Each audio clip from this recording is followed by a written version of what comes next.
আজকে আমাদের রেসিপি চিচিঙ্গে পোস্ত।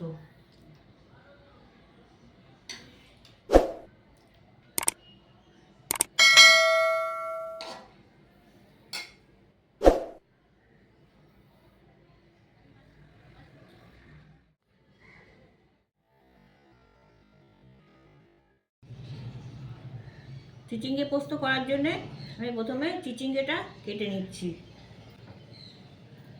চিচিঙ্গেটা প্রথমে এরকম বটিতে গাটা ঘষরালেই এটা খোসাগুলো উঠে যাবে। এইভাবে ঘষে ঘষে তুলে এবার মাঝখান থেকে কেটে 4 টুকরো করে নেব।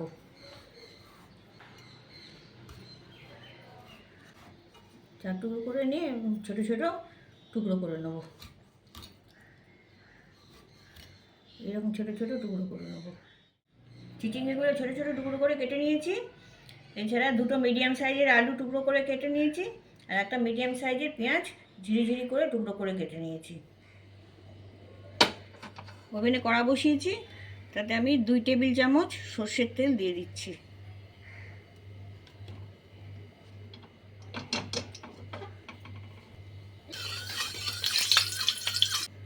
তেলটা গরম হয়ে গেছে।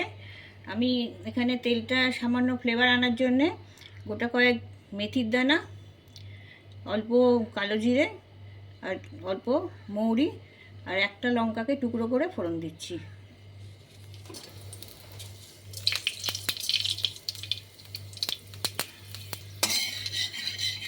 যে আলুগুলো কেটে রেখেছিলাম সেগুলো দিয়ে দিচ্ছি। সামান্য একটু ভাজতে হবে।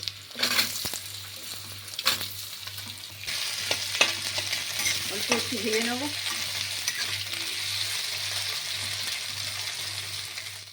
আলুগুলো ভাজা হয়ে গেছে।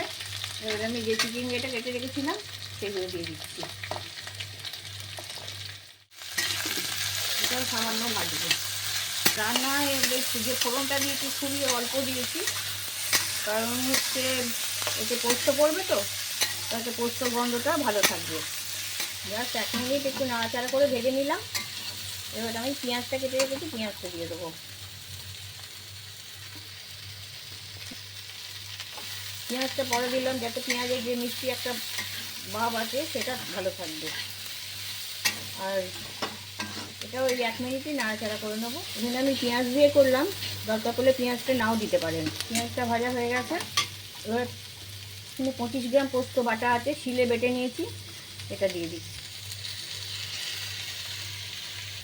সামান্য বাটিটা ধুয়ে একটু জলটা দিয়ে দিচ্ছি।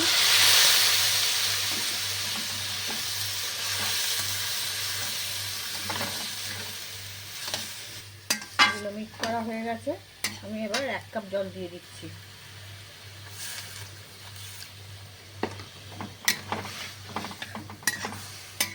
স্বাদ মতো নুন দিয়ে দিচ্ছি। 1 চা চামচ হলুদ দিচ্ছি। হলুদটা নাও দিতে পারেন, হলুদটা অপশনাল। 2টো কাঁচা লঙ্কা কুচি দিয়ে দিচ্ছি। এবার এগুলো মিশিয়ে দেবো। এতে কোনো মিষ্টি পড়বে না, এটা এবার সেদ্ধ হবে। ঝালটা যে যেমন খাবেন সেরকম দেবেন। আর 3টে কাঁচা লঙ্কা গোটা দিয়ে দিচ্ছি, এর সাথে সেদ্ধ হবে। আমি ঢাকা দিয়ে দিচ্ছি। ঢাকা দিয়ে 2 মিনিট ফোটাবো আলুগুলো সেদ্ধ হওয়ার জন্যে। ওভেনের ফ্লেমটা কমিয়ে দিয়েছি, আর এবার ঢাকাটা দিয়ে দিচ্ছি। 2 মিনিট পরে আমি ঢাকনা খুলবো। 2 মিনিট পরে ঢাকনা খুলছি।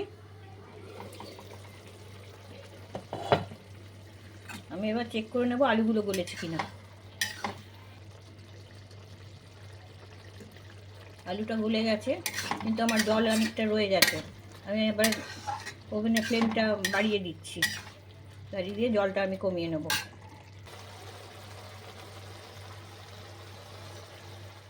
তো জলটা অনেকটা শুকিয়ে গেছে। এবার আবার একবার নাড়াচাড়া করে নিচ্ছি। একটু কাঁচা সর্ষের তেল আমি উপর থেকে ঢেলে দিচ্ছি, 1 চামচ।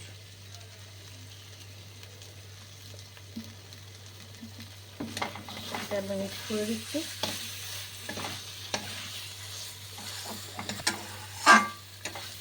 কাঁচা সর্ষের তেলটা অবশ্যই দেবেন, এটা দিলে টেস্টটা আরও ভালো হবে।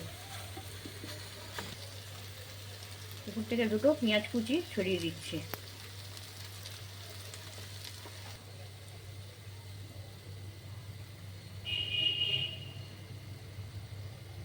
আমার চিচিঙ্গে পোস্ত রেডি টু সার্ভ।